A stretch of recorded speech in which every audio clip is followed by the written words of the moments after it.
Well, I've got a mix set up here in my garden. The number one most loved part of my backyard is obviously my chickens and my chicken run, and they actually help me with all the rest of my garden. So I've got my veggie beds that I grow food in. There's a lawn for the chickens to frolic on and eat, and maybe my children to play on as well. I've got a compost bin, a worm farm, and some bees. So it's a really productive small space.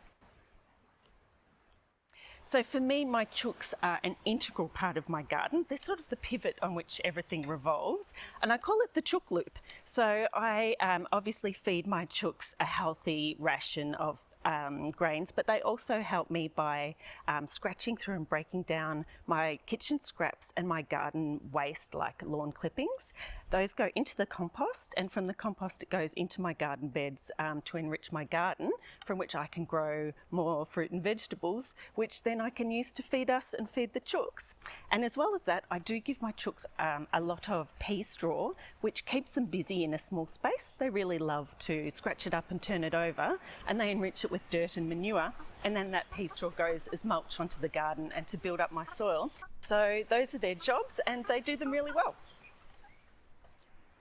My chooks absolutely have names. I'm not the best chook namer. People call their chooks Princess Leia or Hen Solo. I'm not that good. Mine are called descriptive things. So I've got Spangles, the Hamburg, Creamy and Peaches, Peaches and Cream, and Lulu and other Lulu.